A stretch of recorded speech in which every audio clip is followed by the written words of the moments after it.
Hey everyone, how you doing? David Sod here from Sky Gems. Thank you so much for taking the time to check out this absolutely incredible 37.05 carat morganite. So the gem is absolutely sublime. This is actually too large to handle with tweezers, so there'll be a few times when I'm trying to kind of fiddle around here and it might not look awesome, but yeah, I'm trying to fiddle around without getting too much shadows into the video and whatnot.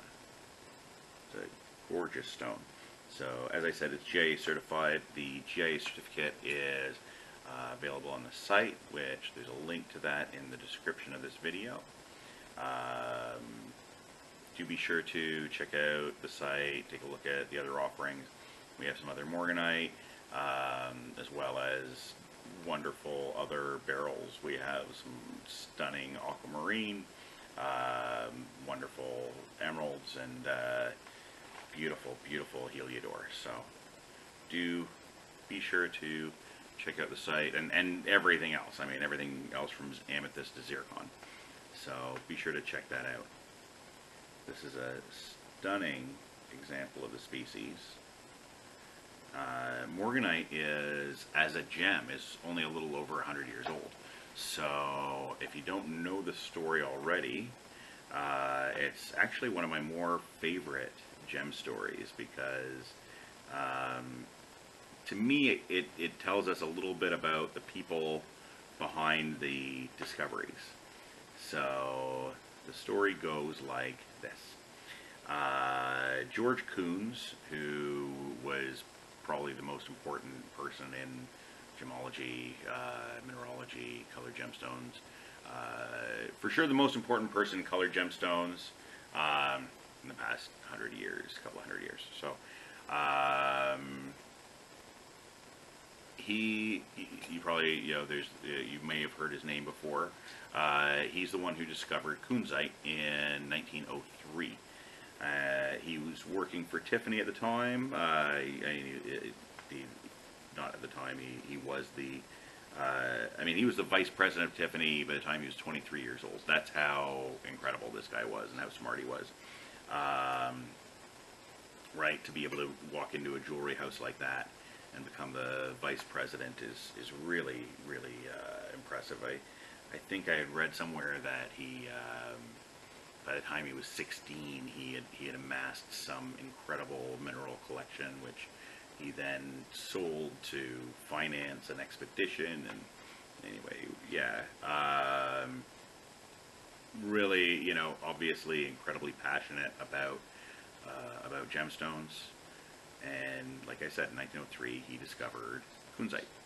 So he was very popular among all the socialites in New York City, and he was at all the parties.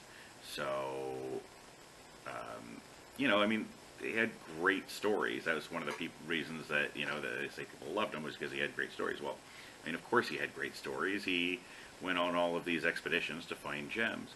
So he made kunzite incredibly popular because the story goes that people would show up at the store and ask for George's gems, right? For kunzite, for George Kunz's find. They wanted to see the stones that he found, because he'd be telling them about these gems and say, well, he wouldn't have them on him, right? Maybe he'd have one, but he wouldn't have a collection with him. So people would come in and say, I want George's stones. And they say that anybody had kunzite jewelry. Anybody in New York had kunzite jewelry. So the story goes that J.P. Morgan then told George Kunz, George, there's all these, beautiful women from 20 to, 80 that are wearing your gems, and they're so proud that they're wearing your gems. I want to have a gem. And Kunz said, well, they talked about it, and Kunz said, well, I've heard of this pink beryl in Madagascar. you know, it's you know, that some sort of like production might be able to come out of it, but it's going to be incredibly expensive to do that kind of expedition. J.P. Morgan immediately cut a check and said, "Here you go, whatever you need, take it." And I can only imagine what George Coons would have added on for his time, for the fact that he was going there uh, to Madagascar by ship. Right? So essentially, I mean, Morgan paid for the, you know, J.P. Morgan paid for the expedition, but he also paid Coons a exorbitant amount of money to go to Madagascar, because Coons had money. He could have done his own expedition.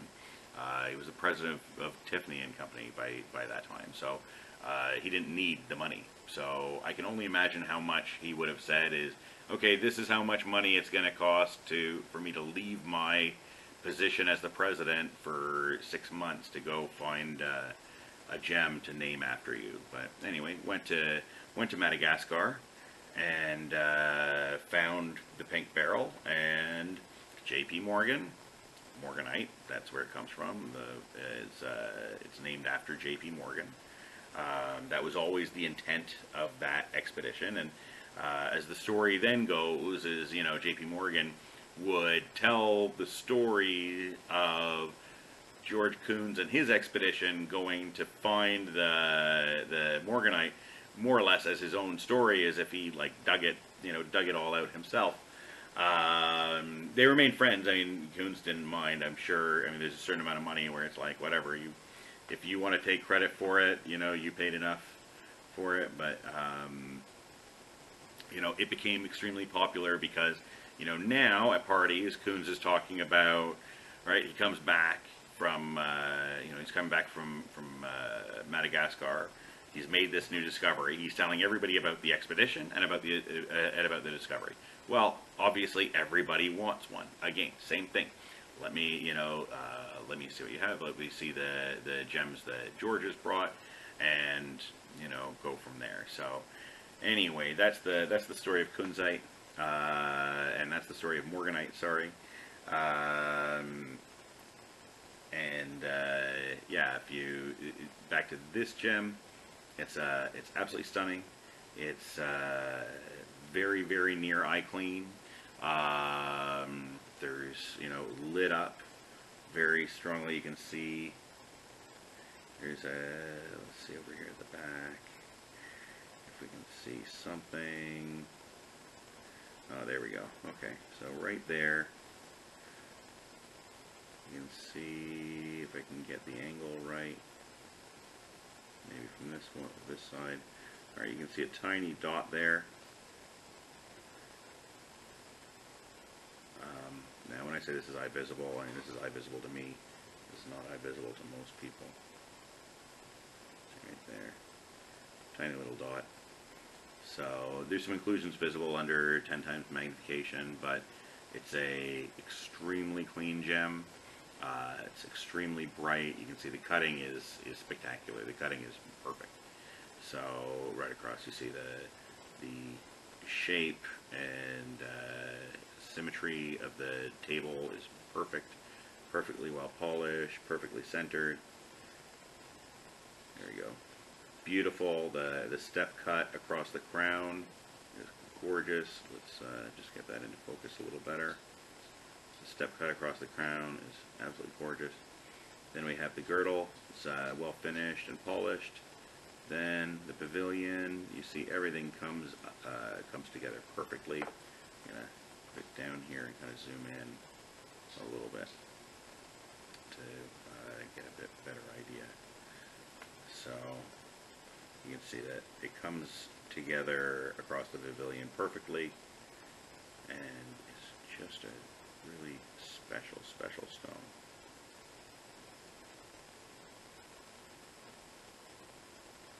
So this is going to be a bit of a long